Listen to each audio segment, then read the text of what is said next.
one of the government departments, which are much bigger than PHT of course, decided to go through a process to say, well, how much does it actually cost us to put a tender together?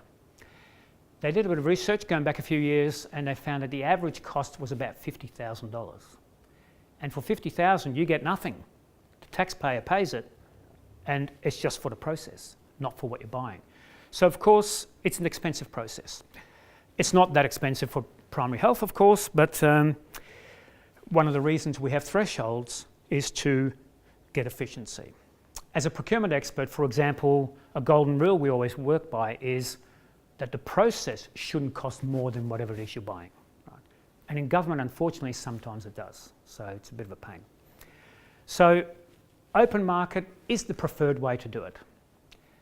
Is there a downside to the open market? Anybody have any ideas? What's the downside to opening up to all and sundry?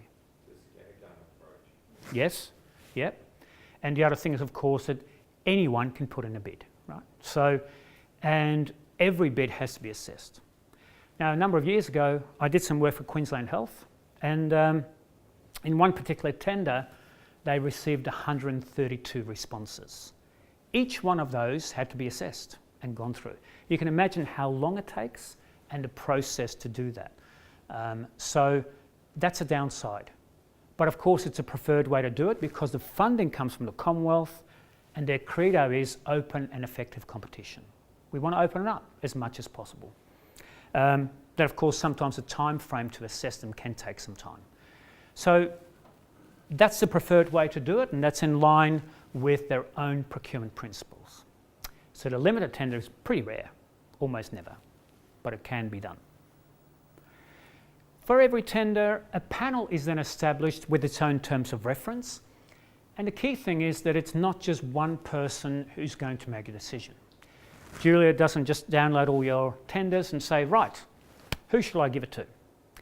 It's actually a whole panel. So the panel could be Julia involved or could be other people within the organisation, but it's also technical and health professionals, both internal and external to PHT, to give an idea of what's involved. So it depends, of course, what that tender is about. The tender is about a specific thing, then the experts from external are also people who have knowledge in that area. Right. The other thing that they have is, or not a thing, a person they have is an external probity auditor. Now we had a lot of questions this morning about, well, what is probity actually? And probity is to do with ethics. Ethics comes into two categories. Is it legal or illegal? Of course, if you do something illegal, you could go to jail. But the harder question is it the right thing to do? And therefore, it's a moral question. Is it morally right to do it? And unfortunately, we all have different opinions about that. I mentioned this morning downloading movies from the internet. Well, some people think if it's on the internet, it's free, right? Who cares? Yet other people think, no, actually, and actually there's a question about whether it's illegal, of course, as well. But if it was legal, is it still the right thing to do? And you can see we all have different opinions about that.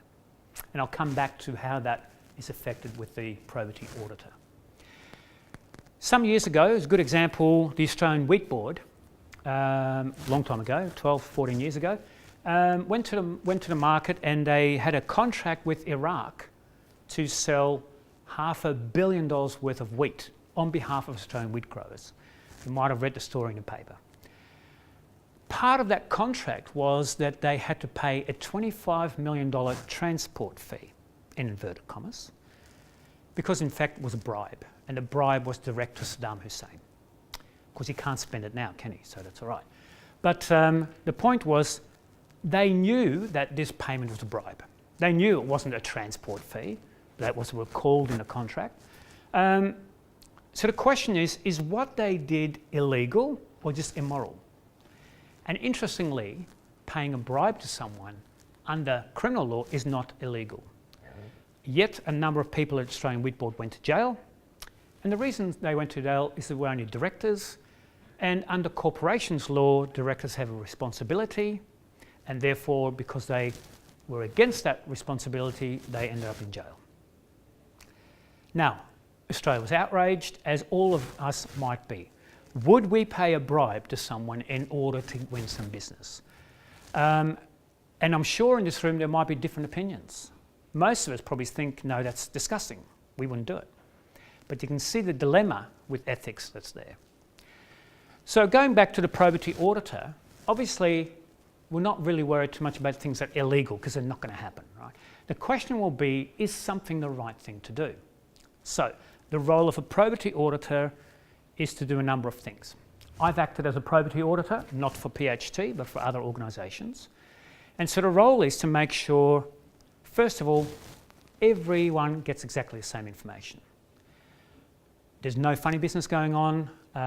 Nobody's got a bias towards a particular provider. Nobody's contacting anyone outside of the normal way of doing it. So the role of the probity auditor, what he does or she, of course, in the assessment is they do not take part in the assessment at all. They don't decide which bit is good, which one's not so good. They're completely impartial, they're completely and utterly independent. They're from outside the organisation, obviously. And so their role is to make sure that everything is done above board. If it's not, then they pick it up and they put in place a different process. At the end of the assessment, the probity auditor is required to submit a report, and as long as that report's okay, then that's fine.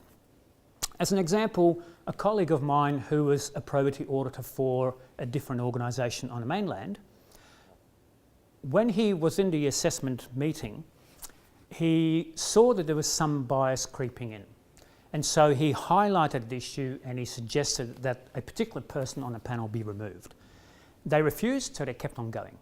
So in his report, he recommended that no contract be awarded at all and that the whole process be restarted, which is exactly what happened, right? So the probity auditor has a lot of clout, and obviously most of the time the assessment panel will comply there and then, obviously, but everything is recorded. So the point I'm making is you can be totally rest assured that the process is going to be completely above board. It's the team of experts who's going to make a decision on that, right? So I'm going to talk about the assessment process later on, and you might have some questions about that, but I'll explain that quite clearly to you. Are there any questions about probity or ethics? All good? Conflict of interest. Yes, good point. Question is about conflict of interest. I will come back to that, but obviously, yes, every bit is looked at. Every member on the panel is required to submit a conflict of interest declaration. In fact, after the submission of the bids, that's the first thing they look at. Is there any conflict? For example, we've hired an external expert from the health industry. As it happens, one of the bids comes from someone they used to work for. Then, of course, that issue is dealt with. Right? That person's probably removed from the panel, somebody else is brought in. Right? So, yeah, you can rest assured it is being dealt with. And that's also the role of the probity auditor. As a probity auditor, what I've done in the past is I've witnessed all of those conflict of interest declarations and, of course, monitor that whole process. Excuse me, do we get to hear who are actually on that panel? Good question. So the question is, do we get to hear who's on the panel? So I'm going to ask Julia to answer that question. And I might have to come back with that, with Okay. a response, whether that's allowed to be disclosed or not. Yeah. Look, I'm sure it's not a secret thing. It's just that, it's an internal process. And so, yeah, it depends.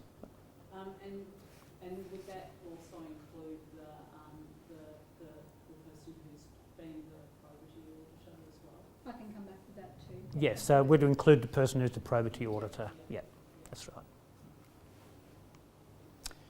There's Julia's contact details. Now I want to talk a little bit about that because please don't harass Julia. Because after the workshops you could get thousands of emails. It's running hot. There you go. The reason we've put her details because Julia is the main and only procurement person for primary health. So she details and handles all these inquiries. So if it's of a generic nature and process nature, that's fine. If it's specific to a tender, we're going to ask you to do that via tender link, and I'm going to show you exactly how to do that. All right. So the rights and obligations of the parties. So I'm going to talk a bit about what can you do and what can't you do